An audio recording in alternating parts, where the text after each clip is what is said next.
En 1914, los soldados de las armadas alemanas y británicas creían que su guerra sería una gran confrontación de barcos enormes.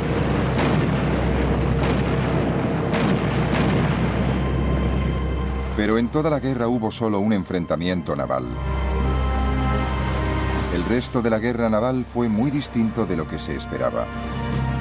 Fue una guerra dominada por una nueva arma, el submarino. Los submarinos eran horribles, muy pequeños y muy vulnerables. Fue una guerra de bloqueos y hundimientos a gran escala, y que antes de la victoria final fue fuente de desengaños y desastres.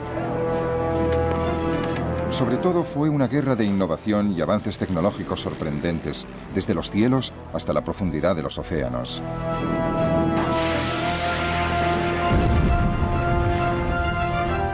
Y ahora, por primera vez, podemos verla tal como ocurrió, en color.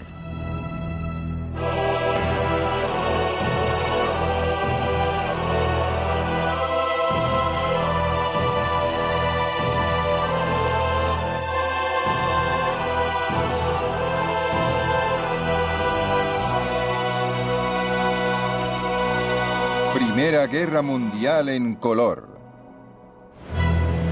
Asesinos en el mar.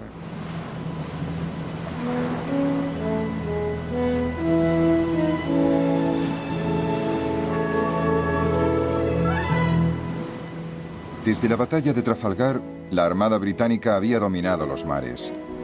Las exhibiciones de antes de la guerra, como la revista de Spithead, servían para mostrar su poder. Recuerdo que asistí a la revista de Spithead y el puerto estaba lleno de barcos de todas clases. Era una maravilla. Nosotros éramos niños y estábamos muy emocionados. Miraras donde miraras, solo había chaquetas azules. Se veían marineros por todas partes. Éramos un país naval en esa época. Gran Bretaña era una isla pequeña que dependía del comercio, y para mantener las rutas comerciales abiertas y seguras necesitaba controlar el mar. Pero en la década anterior a la Primera Guerra Mundial, la supremacía naval británica se enfrentaba con otro desafío. Desde que se había convertido en emperador de Alemania en 1888, el Kaiser Guillermo II estaba decidido a construir un imperio de ultramar para competir con otras naciones europeas. Para lograr su imperio tenía que crear una armada.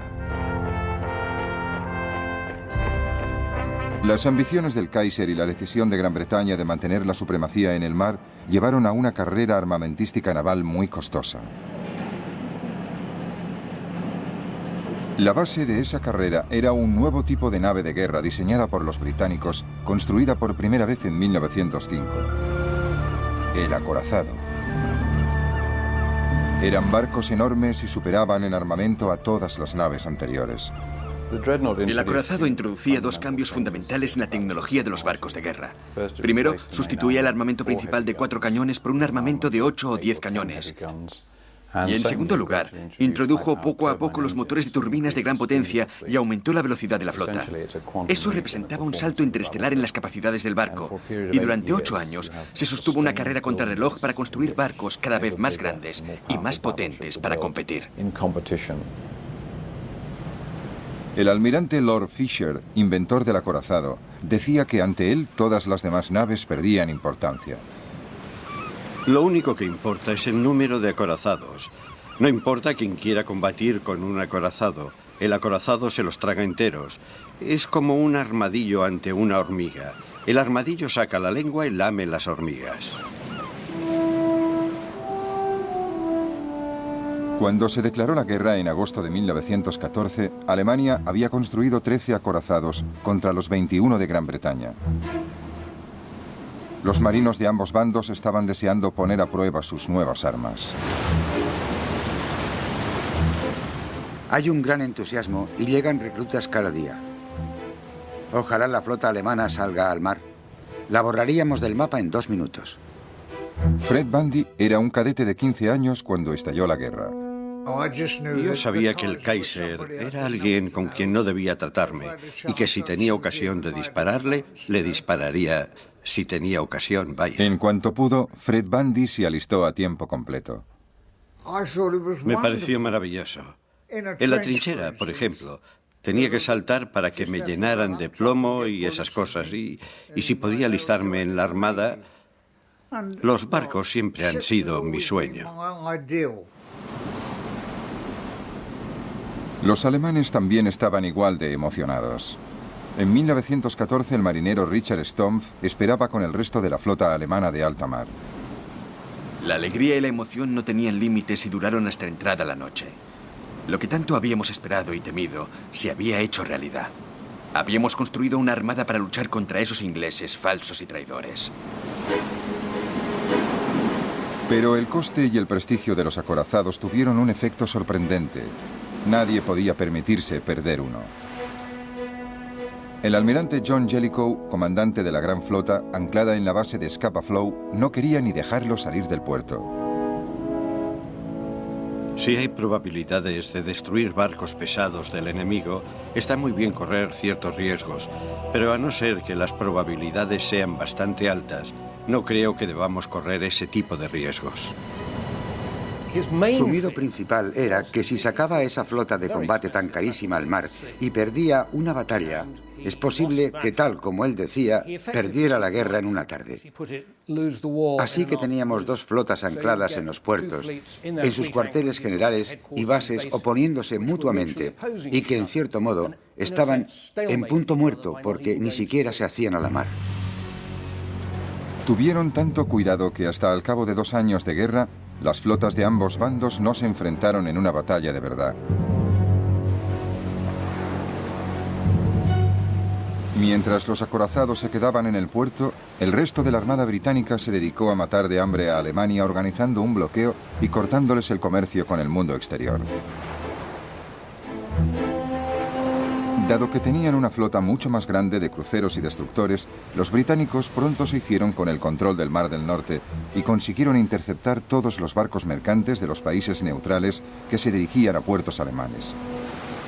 Los británicos, sencillamente, anclaban el barco neutral en uno de sus puertos y compraban el cargamento para su propio uso. Los neutrales no se disgustaban demasiado. Se reducía el tiempo de viaje, volvían antes a casa y les pagaban todo el cargamento. Nadie se lo tomaba mal, solo los alemanes. Los marineros alemanes tenían que conformarse con ver cómo la superioridad naval permitía a Gran Bretaña habituallarse para la guerra, mientras su país tenía que sufrir. Cuando veíamos la cantidad de barcos que llegaban a Gran Bretaña, cuando veíamos cómo se esforzaba el enemigo en importar desde todos los puntos del planeta los materiales que alimentaban sus energías para luchar contra nosotros, es como si viéramos nuestra sentencia.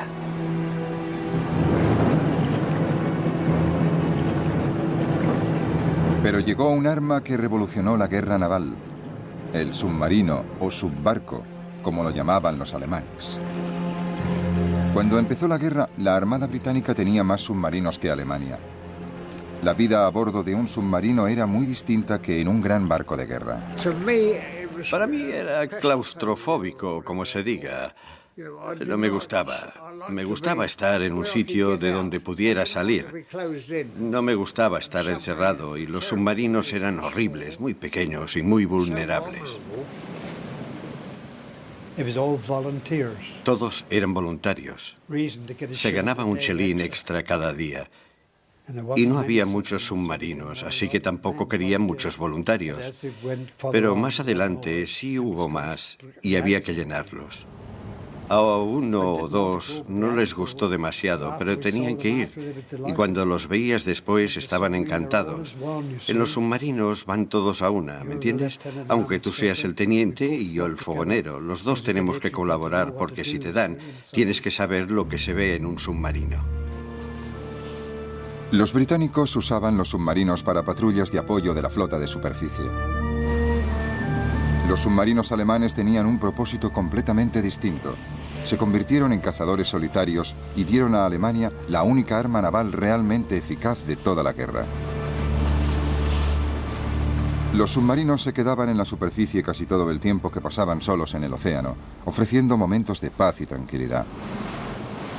Después de una cena excelente con pescado fresco ofrecido por nuestros amigos pescadores, nos gustaba subirnos a la torre para disfrutar de la brisa del norte, de la tarde y de un cigarrillo.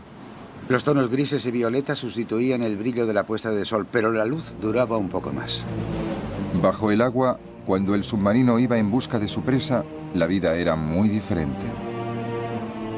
La atmósfera bajo el agua era algo indescriptible. Un golpe tremendo de calor me echó hacia atrás. El termómetro marcaba casi 45 grados. Los hombres estaban sobre los motores con la mínima ropa posible. Y sus caras agotadas y tensas, sucias de gasolina y de grasa, parecían calaveras. En septiembre de 1914, esta nueva amenaza submarina mostró su potencial de destrucción. 3 naves de combate británicas un poco anticuadas, el Aboukir, el Hawk y el Cressy, fueron hundidas en un solo día por un submarino alemán. Un guardiamarina británico escribió a su casa contando cómo sobrevivió. Querida abuela, he vivido algo muy emocionante. Nos ha despertado un choque tremendo y todo el barco ha temblado. El Aboukir se hundió de repente y nos dejamos caer por la borda hasta el agua. Nadé hasta el Hawk y estaba subiendo a bordo cuando también lo atacaron y se hundió en 3 minutos.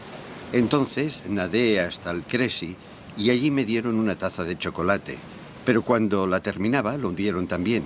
Volví a saltar y me recogieron cuando llevaba 3 horas en el agua. Otros 1.400 marinos perdieron la vida. El submarino conseguía acercarse a su objetivo sin ser visto. Pero cuando se trataba de mercantes, el factor sorpresa pasaba de ser una cualidad única a convertirse en un problema legal y diplomático. Según las leyes internacionales, un barco de guerra atacante de cualquier bando debía dar señales de aviso a los mercantes para que se detuvieran, abordarlos e inspeccionar el cargamento. Si el cargamento resultaba ser una ayuda para el enemigo, el atacante estaba obligado a dejar que la tripulación mercante abandonara el barco sana y salva. Solo entonces podían hundirlo. Naturalmente, detener a los barcos y seguir todo el procedimiento robaba a los submarinos todas las ventajas que tenían al atacar barcos mercantes. Era un arma traicionera, un arma indigna de los británicos, como dijo un comentarista británico. Los comandantes de submarinos, frustrados, empezaron a saltarse las reglas, hundiendo barcos mercantes sin previo aviso, pero alegando que sus objetivos transportaban munición o incluso que eran los británicos quienes los hundían y no ellos. La propaganda alemana intentó convencer al mundo que seguían respetando la ley y que incluso remolcaban barcos mercantes hasta un puerto seguro. A principios de 1915, la farsa se acabó. El Kaiser y sus comandantes decidieron dar carta blanca a los submarinos. La guerra en las trincheras del frente occidental estaba en punto muerto. Los alemanes no lograban ningún avance contra los británicos y franceses en tierra. La única forma de avanzar era cortarle a Gran Bretaña las rutas comerciales que le daban la vida. El 22 de febrero, Alemania declaró la guerra submarina sin restricciones.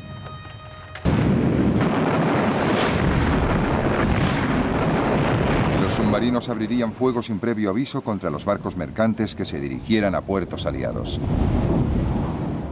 La guerra submarina sin restricciones era como un último recurso. Se decían, intentémoslo, a lo mejor funciona. Hay una cierta desesperación.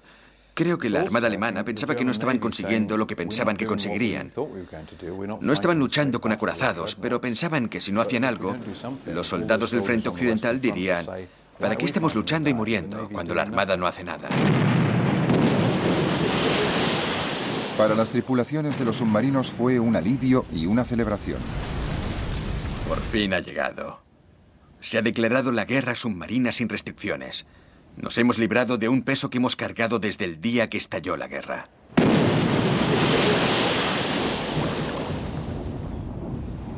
En 3 meses, los submarinos hundieron 115 barcos.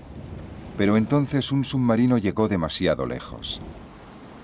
El 7 de mayo de 1915, el crucero de la línea Cunard, el Lusitania, zarpó hacia Gran Bretaña desde los Estados Unidos. Alice Drury, niñera de una familia norteamericana, cuidaba a su bebé cuando llegó el impacto del primer torpedo alemán. Cogí el Moisés con el niño dentro. Stuart también estaba en la cabina y gritaba: «No quiero ahogarme, no quiero ahogarme». Y me acerqué a él y le dije: «Agárrate a mí, pase lo que pase». La otra niñera me preguntó: «¿Y yo qué hago?». Y yo dije: «Cuida del niño». No les volví a ver jamás, ni a ella ni a Bunny. Más de 1.200 personas se ahogaron en el Lusitania. Les dio a los británicos una auténtica ventaja que explotaron muy eficazmente. La propaganda británica en la guerra era una de sus principales armas, y el objetivo principal era la opinión pública en los Estados Unidos. El Lusitania fue un regalo del cielo para los británicos. Es lo más estúpido que podían haber hecho los alemanes. El hundimiento del Lusitania demuestra un desprecio por las opiniones del mundo en general y de este país en particular, que solo se comprende suponiendo que la sed de sangre ha vencido a la razón. La indignación recayó en gran parte en el propio Kaiser. Fue una crueldad. No debería haber ocurrido. Si hubiera sido un buen hombre, habría dicho: está lleno de civiles, ¿para qué voy a hundirlo? Dejaré que vaya donde tenga que ir. Es lo que habría pensado yo. Mis sentimientos habrían sido esos, pero los suyos no. Lo único que pretendía era darles un buen escarmiento a los ingleses, demostrarles que no era un juego, que iba en serio. El escándalo del hundimiento del Lusitania convenció a Alemania de que debía volver a atenerse a las leyes internacionales. Pero la frustración volvió a aumentar. En noviembre de 1915, el comandante en jefe de la Armada alemana escribió: El submarino no puede perdonar la vida a la tripulación de los barcos de vapor. Debe mandarlos al fondo con sus naves. Así se alertará a todas las líneas marítimas y el peligro que correrán las vidas de sus tripulaciones será un buen motivo para que cese todo el comercio naval con Inglaterra en muy poco tiempo. La gravedad de la situación exige que dejemos a un lado los escrúpulos.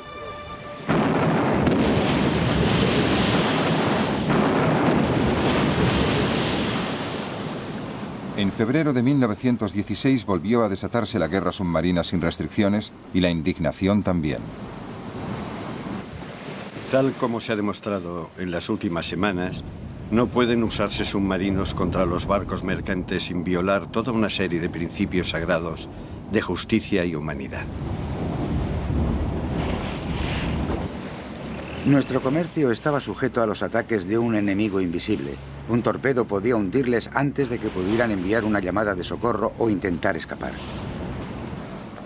Cruceros de línea, vapores mercantes, barcos de pescadores, hombres, mujeres y niños, todos estaban a merced del enemigo invisible.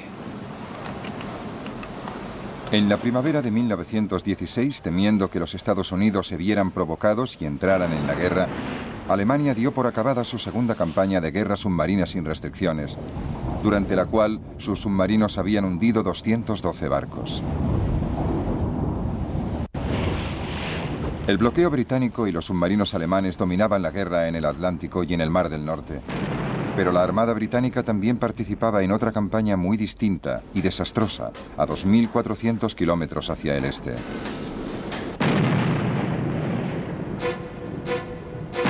Cuando estalló la guerra, el hombre que estaba a cargo de la Armada Británica era el jefe primero del almirantazgo, Winston Churchill. Al ver que la guerra de trincheras en el frente occidental no iba a ninguna parte, Churchill creyó que la Armada ofrecía otra vía para ganar la guerra. Su plan era atacar al aliado de Alemania, Turquía. Winston Churchill decidió que un ataque sobre Turquía a través del estrecho de los Dardanelos obligaría a Turquía a retirarse de la guerra, permitiría a Gran Bretaña suministrar armas a Rusia y ayudaría a vencer a Alemania quitándole a sus aliados. El objetivo era emprender una gran maniobra estratégica para ganar la guerra atacando en otro punto. En febrero de 1915, los barcos británicos y franceses empezaron a bombardear las fortalezas turcas que defendían los Dardanelos.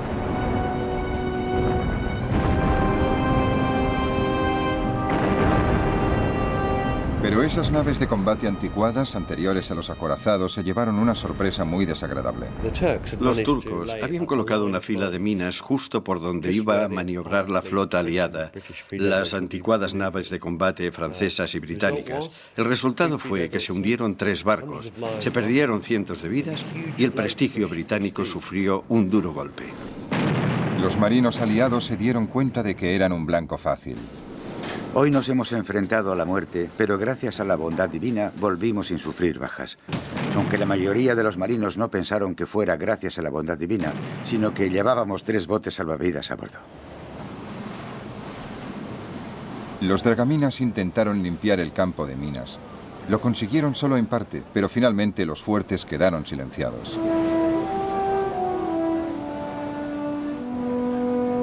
El 25 de abril, un grupo de soldados británicos, franceses, australianos y neozelandeses, conocido como Anzac, desembarcó en la península de Galípoli. Tengo una gran sensación de miedo y de inseguridad. He comprendido que muchos de los soldados que van a bordo de estos barcos se dirigen a una muerte segura. Me imaginé a cientos de ellos abatidos antes de alcanzar la costa, y luego segados mucho antes de llegar a salir de las playas y alcanzar las posiciones turcas. Los turcos eran unos defensores excelentes y muy bien dirigidos. Tanto los oficiales turcos como los alemanes eran soberbios. Los británicos, la campaña aliada, los franceses también habían mandado muchos hombres. Los franceses, los británicos, los Anzac, no tenían ninguna posibilidad. La operación en tierra resultó un desastre. En 8 meses, los aliados perdieron a 250.000 hombres, 110.000 muertos y 140.000 heridos.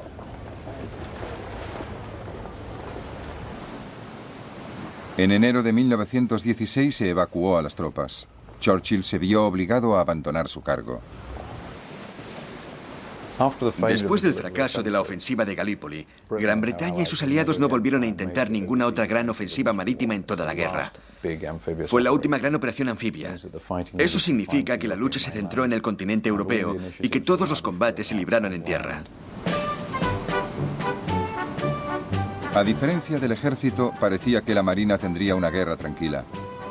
Vigilancias, bloqueos y los detalles de la vida a bordo. No podían traer bastante agua para que se bañaran todos, así que no pudimos bañarnos. Teníamos un barreño de agua y nos la echábamos por encima como los pájaros. Pero los oficiales sí se bañaban y el comandante les ponía una marca negra para que los oficiales jóvenes no se bañaran demasiado. La monótona rutina diaria de guardia, descanso, otra guardia y el único consuelo, el más habitual. Teníamos un corneta que destilaba licores y nosotros íbamos y llenábamos la petaca de ron. Nos pasamos toda la Primera Guerra Mundial tomando ron. Luego cenábamos y había que limpiarlo todo, pero estaba todo sucio y pegajoso. Os digo una cosa. En todos los barcos, hasta en los de combate, había cucarachas y esas cosas. Así que vivías con las cucarachas y para mí, que ellas llevaban una vida más pura que nosotros.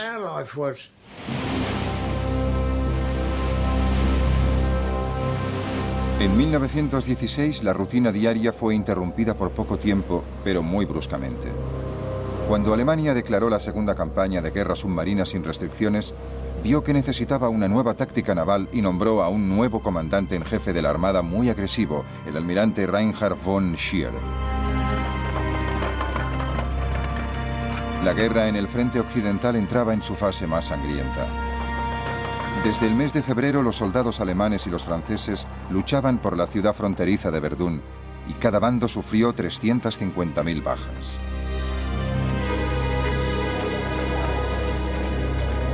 Los comandantes navales alemanes comprendían que no podían quedarse sentados viendo cómo masacraban a sus soldados. Tenían que hacer algo. Al almirante von Scheer se le ocurrió un plan para tender una emboscada y destruir parte de la gran flota británica. Usando sobre todo documentos gráficos de ejercicios navales, es posible reconstruir lo sucedido. La idea de von Scheer era enviar cruceros de combate alemanes desde los puertos de Kiel y Wilhelmshaven para que patrullaran en las costas noruegas y tentaran a la flota de cruceros de combate británicos del almirante Sir David Beatty a salir de su base en Rosyth. Entonces, von Scheer enviaría a los acorazados alemanes a destruirlos antes de que llegara el grueso de la flota británica de Sir John Jellicoe desde Scapa Flow. Pero Jellicoe, gracias a una señal de radio interceptada, dedujo que los alemanes preparaban algún truco y decidió anticiparse a ellos sacando el grueso de la flota a alta mar. En Scapa Flow, los marineros se preparaban para la batalla que llevaban 2 años esperando. Las chimeneas silbaron una señal trascendental. Si hablaran, dirían: calentad las calderas y avisad cuando estéis listos para avanzar. Todo el mundo parecía tener el presentimiento de que había llegado la hora. El ambiente estaba cargado de expectación y de emoción reprimida, y tanto oficiales como soldados se afanaban en prepararse para salir a alta mar. Esa misma noche, la flota de Beatty zarpó desde Rosyth. Cariño, imagínate si puedes una noche preciosa, aunque sin estrellas, y 12 grandes naves humeando, saliendo al mar, sin luces visibles y sin que se oiga otro ruido que el susurro de las olas. Los submarinos alemanes que montaban guardia no se dieron cuenta de que toda la flota británica se había hecho a la mar. Von Scheer siguió con su plan. El 31 de mayo de 1916, el grueso de la flota alemana se hizo a la mar. El sol se levantó magnífico, cubrió el mar con sus rayos dorados y pronto nos mostró la imagen de toda nuestra flota avanzando para enfrentarse al enemigo, que siempre es una visión maravillosa. Las 2 flotas se dirigían una contra la otra en el Mar del Norte. A mediodía, uno de los comandantes de Beatty vio a los alemanes. Urgente. 2 cruceros, probablemente enemigos, en dirección sur-sureste. Luego los alemanes avistaron a los británicos. De repente vi unos cuantos barcos grandes, unos monstruos negros, 6 gigantes humeando en columna de a 2. Las 2 flotas se enfrentaron a una velocidad combinada de 80 kilómetros por hora. Estaba todo lleno de polvo y de humo y hacía más calor que en un horno. Por fin íbamos a machacar a los cabezas cuadradas, después de 2 años de esperar y observar. La batalla de Jutlandia había empezado.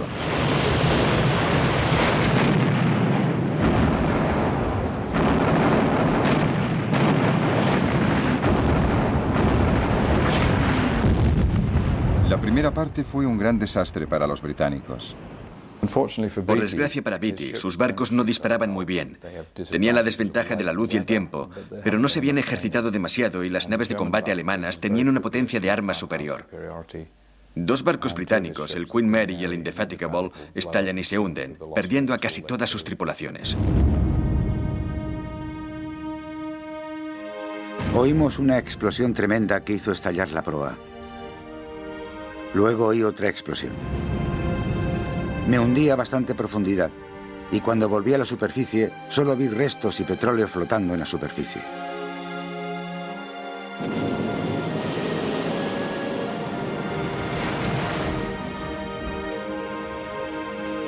Estaba junto a Sir David Beatty y nos volvimos para ver ese desagradable espectáculo.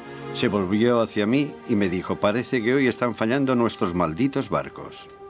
El problema no eran los barcos, sino la forma que tenían Beatty y su escuadra de usarlos. La velocidad era lo principal, así que las precauciones de seguridad que se introdujeron, como las puertas que se cerraban y había que abrir, eran un estorbo. Además, habían pasillos cerrados. Un impacto en una torreta podía producir una explosión cuya onda llegaría instantáneamente hasta la Santa Bárbara, donde había 120 toneladas de explosivo listas para estallar.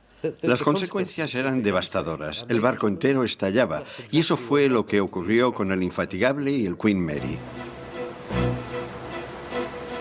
Con sus barcos dañados, Beatty se dirigió hacia el norte para encontrarse con la flota de Jellicoe. Von Scheer lo persiguió. Al cabo de pocas horas, los alemanes se encontraron frente a frente con el grueso de la flota británica. Es un momento trascendental en la vida de cualquiera.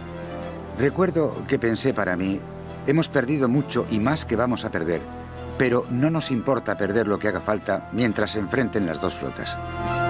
Y allí empezó la batalla de Jutlandia. Entonces la Marina británica demostró su superioridad.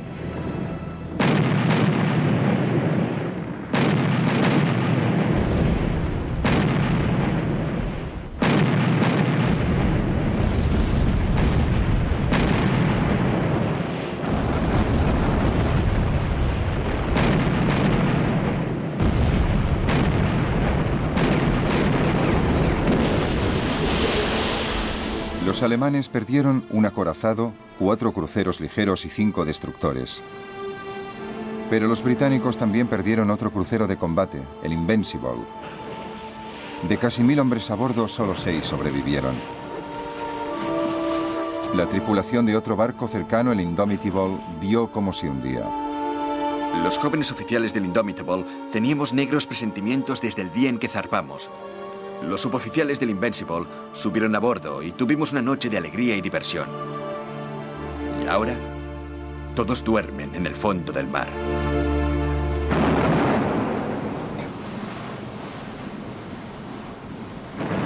Al anochecer resultaba todavía más difícil afinar la puntería, pero ambas flotas siguieron bombardeándose mutuamente. La noche fue quizás más extraña y espantosa que el día. De vez en cuando se oía una explosión tremenda y se levantaban grandes llamaradas de 30 metros de altura. Estos ataques duraron toda la noche, hasta el amanecer.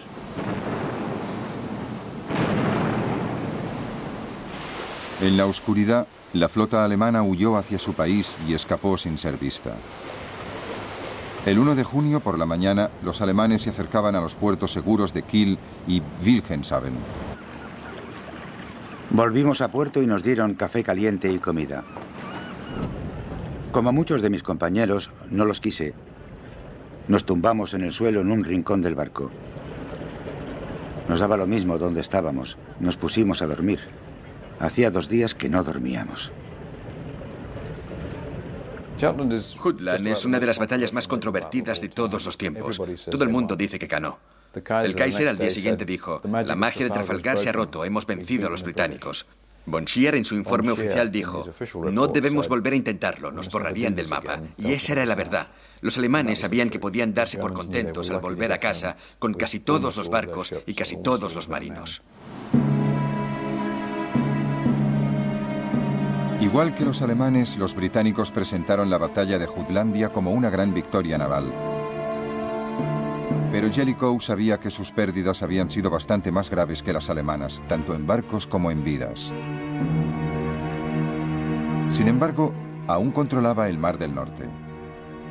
Para la Marina alemana fue como volver a la casilla de salida. En el frente occidental se mantenía el equilibrio de fuerzas. Los británicos habían lanzado su ofensiva en el Somme con 600.000 bajas. Pero el Somme había costado también mucha sangre alemana. La Marina alemana, con su flota de superficie metida en el puerto, solo podía ayudar a la infantería volviendo a la guerra submarina sin restricciones. En febrero de 1917 se tomó la decisión fatal.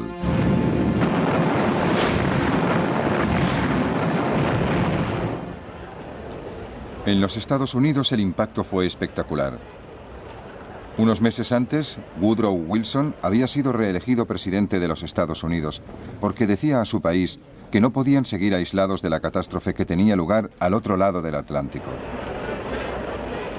En esta elección nos jugamos mucho más que los asuntos domésticos. Y en la situación mundial hay en juego mucho más de lo que se imagina nuestra gente. El equilibrio democrático está en peligro. Y su destino se juega no solo aquí, sino en todo el mundo. Después de la declaración alemana de guerra submarina sin restricciones, Wilson, envalentonado por su nuevo mandato electoral, le lanzó a Alemania un ultimátum. Los alemanes no le hicieron caso y aumentaron la producción de submarinos. Ya tenían 110 en el mar. Si no queremos desangrarnos hasta la muerte, debemos aprovechar al máximo nuestros submarinos como arma de guerra para destruir la vitalidad de Inglaterra. Durante los meses de febrero y marzo de 1917, los submarinos lograron hundir por lo menos 500 barcos.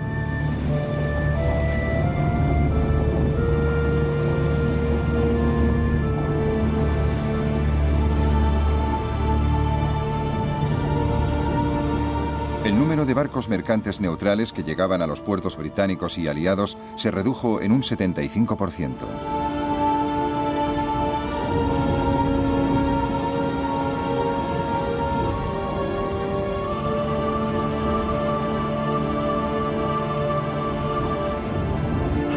Algunos capitanes de submarino alcanzaron unas cifras de barcos hundidos increíbles.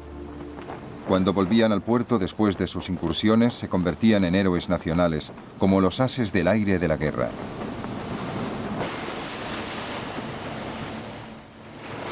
Los alemanes usaron toda clase de trucos propagandísticos para ensalzar como héroes a los capitanes de submarino y a su tripulación. Ondeaban banderas, mostraban emblemas de la cantidad de barcos que habían hundido, hacían reportajes sobre ellos. Les convirtieron en héroes del celuloide. ¿Y este barquito gris que acaba de sumergirse bajo las olas ha logrado todas esas victorias? ¿Es posible? ¿Podíais imaginaros que una nave tan pequeña e insignificante interrumpiera la misión de toda una flota grande y poderosa? Cómo envidio a los hombres de su tripulación.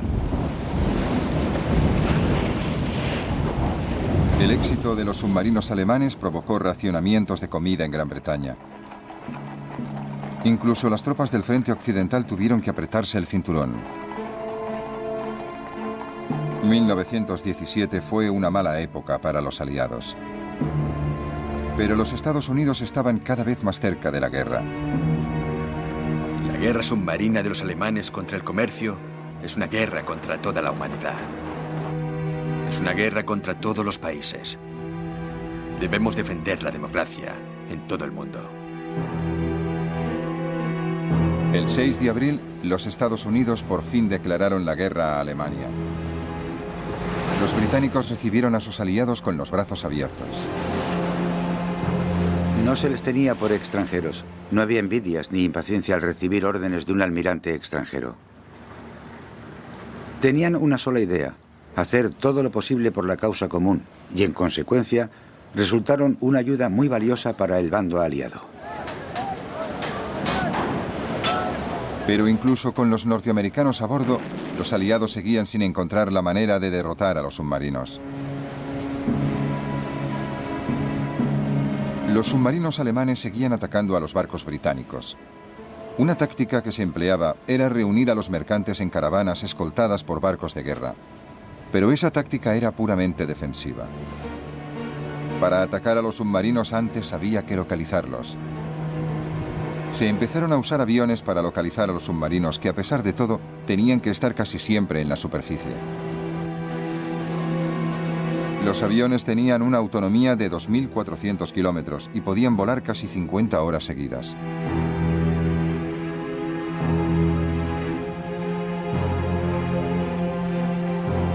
Los barcos volantes y los hidroaviones iban armados con torpedos, bombas y ametralladoras para atacar a los submarinos que encontraran en la superficie.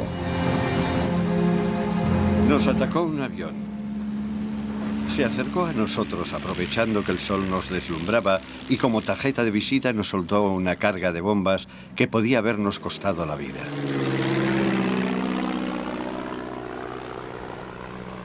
Para encontrar a los submarinos bajo el mar, los aliados usaban una nueva técnica: el hidrófono. Era un micrófono que se colocaba bajo el agua y detectaba el sonido de los motores eléctricos de un submarino. Entonces se podía calcular a qué profundidad se escondía. Luego se ponía en juego otra arma nueva: las cargas de profundidad, que eran minas lanzadas desde los barcos y reguladas para que estallaran a una profundidad determinada.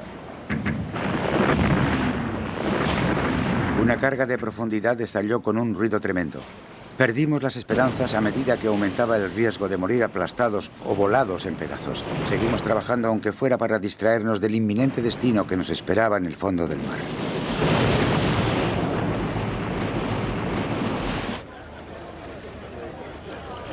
Otra idea británica fue la barrera de Dover, una barrera de redes y minas calculada para detener a los submarinos que atravesaran el canal. Los campos de minas empezaron a proliferar por el Mar del Norte. En 1918 los aliados colocaron 70.000 minas para evitar que los submarinos alemanes pudieran penetrar en el Atlántico. Resulta muy desagradable cuando el barco choca con el cable escondido de una mina. Y la muerte salta y choca contra la quilla.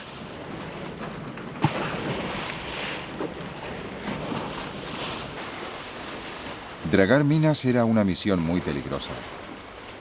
De vez en cuando los submarinos conseguían colocar minas cerca de los puertos británicos. Una vez recuperadas podían desactivarse individualmente.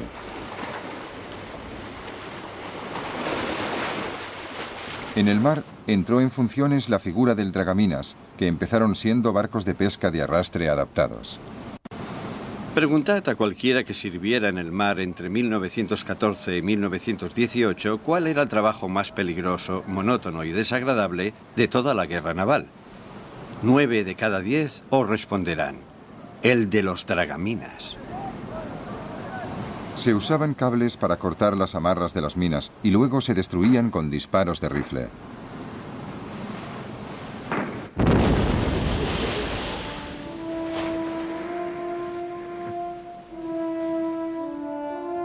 Un invento ingenioso era el cebo para submarinos o nave camuflada. No había señales de vida a bordo. Salimos a la superficie.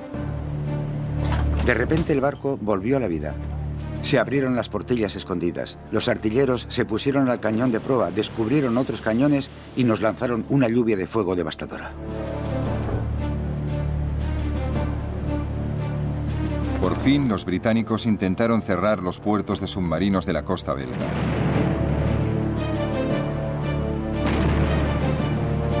Se enviaron unas naves muy extrañas, que eran poco más que plataformas para ametralladoras del 38, para abrir fuego contra las baterías de ametralladoras alemanas que protegían los puertos de los submarinos. En abril de 1918, los alemanes atacaron el puerto de Zeebrugge. Los aliados hundieron deliberadamente 3 barcos viejos en la entrada del puerto para que los submarinos no pudieran entrar ni salir.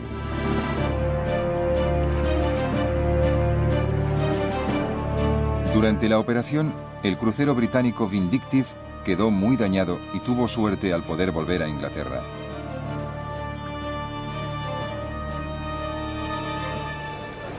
A principios de 1918, esta combinación de estrategias logró controlar la amenaza de los submarinos.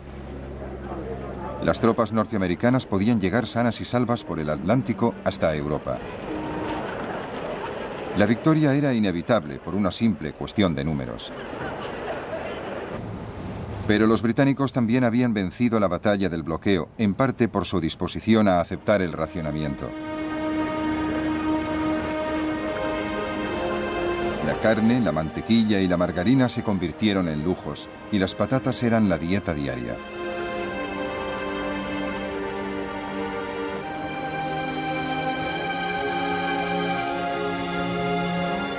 Alemania nunca introdujo el racionamiento, y por eso hacia el final de la guerra la comida y las provisiones escaseaban.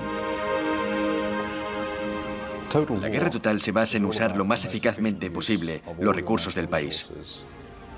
En la Primera Guerra Mundial, los alemanes usaron sus recursos de una forma muy poco eficaz. Sacaron a todos sus agricultores del campo y los enrolaron en el ejército y los usaron para la batalla. No les sustituyeron. La productividad agrícola se vino abajo. No movilizaron su fuerza de trabajo femenina. Apenas movilizaron ninguna otra fuerza de trabajo disponible. La producción agrícola se vino abajo. Entonces tuvieron que importar comida. El bloqueo británico hizo que no pudieran importar comida. Poco a poco, las raciones de los alemanes se fueron recortando. Y si al principio comían muchas grasas animales, al final vivían solo de nabos.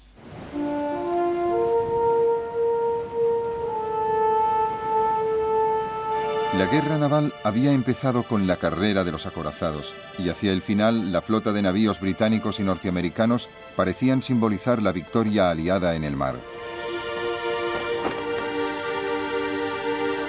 Pero ese no fue el verdadero conflicto naval. Las naves de combates enormes eran en cierto modo las descendientes de la época de Nelson, como la idea de lanzar una cantidad enorme de metal a gran distancia y destruir al enemigo. Durante la Primera Guerra Mundial, ese concepto de grandes flotas nacionales que se enfrentan y luchan y deciden el resultado de la guerra se demostró totalmente equivocado. La guerra había cambiado, la nobleza y la elegancia habían cambiado. Ahora lo que importaba era la logística, la supervivencia, la protección del comercio y la derrota del enemigo. Los acorazados todavía sufrieron una ironía final. El 10 de junio de 1918, el acorazado estrella de la Marina austríaca, el Sven-Isvan, zarpó hacia el Adriático. Inmediatamente fue tocado por 2 torpedos italianos. Tardó solo 3 horas y media en hundirse. Lo más sorprendente es que murieron solo 89 hombres. Pero la derrota de la gran nave de guerra fue evidente para todos.